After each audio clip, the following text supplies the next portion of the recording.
Hello, I'm Joe, and this is Jen. Welcome to our Brighton Heights home, and Jen's going to take you on a quick tour, and I'll see you in a minute.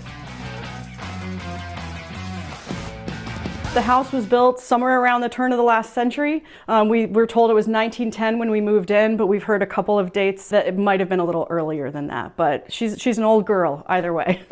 We moved here from a brand new house that we had lived in. We lived there for 16 years, but we moved into it, we built it, and it was very small, had almost no wall space because it was all windows, and I've always wanted to live in an older historic home. So we love this. We love that we get bright light all day. And the house itself, the decor that we have is kind of a strange combination of things that have been gifted to us, things that we've found thrifting, and stuff we've purchased locally. These chairs actually we think are about the same age as the house. My mother-in-law gave these to us. But I like things that are colorful. I also purge and start over sometimes. So I can get an idea from something that I find at Red, White, and Blue or at a garage sale or something like that. And then slowly over time, you'll see things change. So then the dining room, someday we're gonna peel this off and see if there's really pocket doors in here. We have no idea. This is my favorite window in the entire house because it has no window coverings. I don't love window coverings, but every time we travel or just find something neat at local shops and street fairs and stuff like that, we'll buy something else to hang in the window. When we first moved here, was during COVID, did a lot of just driving around at night. You can start to see the same style in different houses. You can see some of the same style around Brighton Heights. We've seen them over on the east side. It's kind of all over the place. We've got that, and then this one looks completely different. I mean, it seems newer, obviously doesn't have any color. There's one over this window that matches. And then the piece de resistance is on the stairs. It's so beautiful. It is protected from the outside, so it definitely doesn't get any of the elements there. But you can see how some of the panes have been replaced over time. It's just, I try and make a point to stop and appreciate it, especially on really sunny days, because we just love it. Let's go into the den. So one of the things that I do, much to my husband's chagrin, is move things around the house a lot. So this used to be our master bedroom. Our master bedroom's next door, used to be my office. My office was upstairs, now my office is in the back of the house. So this is our den. It's where we keep all of our games. We kind of have books everywhere, but I love this room. We had all of this art leaning up against various walls and things like that. So I think over Christmas this year, finally put everything on the wall. Didn't have a rhyme or reason to it. We just sort of had the furniture in the middle of the room and I just started placing things. And I promised to never move it. Joe, did you hear me?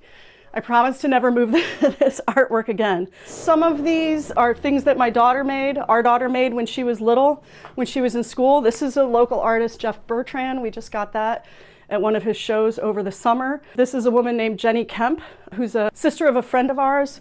Hey, I got this at California Coffee. Bought that off the wall. It's a photograph of the Rachel Carson Bridge. So we have a lot of random stuff. I like art. I don't know anything about it. I just get things because I like it. But it's really a random selection of things. Like my brother made this table out of found objects. This was my dad's desk in our house when I was growing up. My mother worked on this typewriter in the early 60s in Detroit. A woman in Denver gave me this chair that her grandmother had hand needle pointed.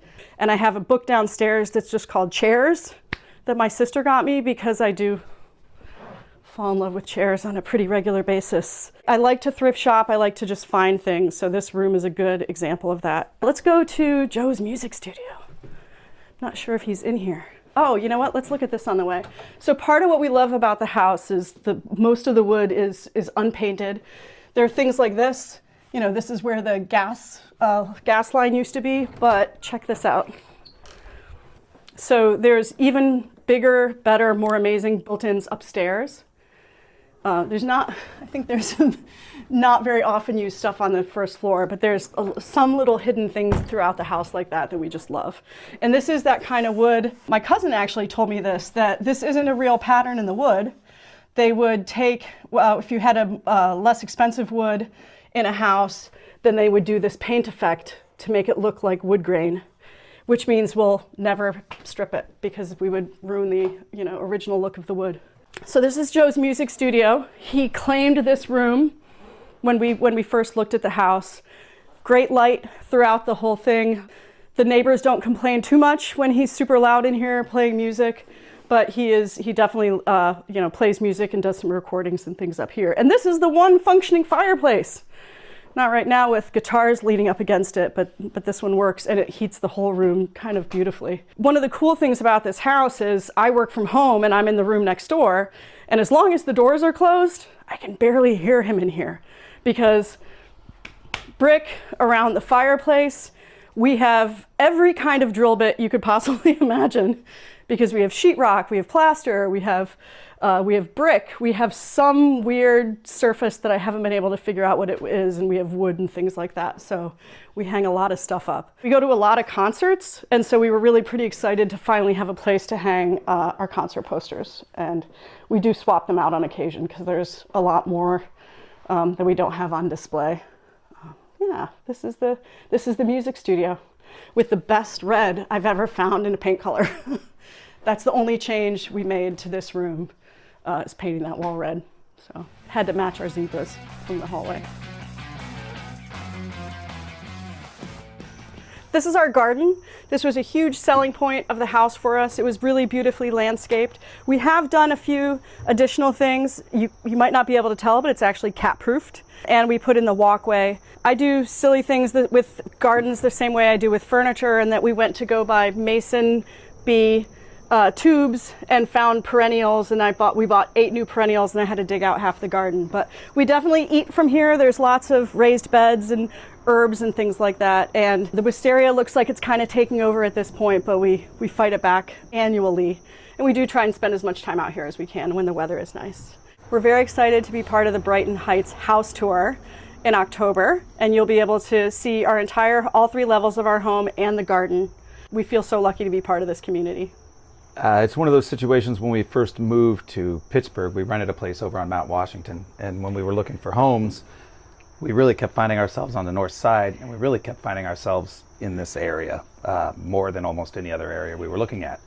So it was close enough to downtown, but not right there.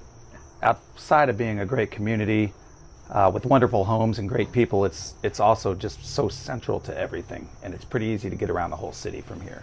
We have definitely embraced the idea of being in a historic home, but you obviously see that it's not a ton of historical decoration. It's hard for me to define what my style is. It's better to just you see it and walk around. I've had friends that have called me whimsical. I kind of think I'm a magpie, and I just see things, and if I like it, I bring it into the house. We're also coming up on our 25th wedding anniversary, and when we're thrift shopping or there's pulling over for a garage sale, when I say, I have this idea about this, and he's like, I'm sure it'll be fine. Just get it. So That's how it works. that chair is next. Something's gonna happen with that one. I just haven't figured it out yet.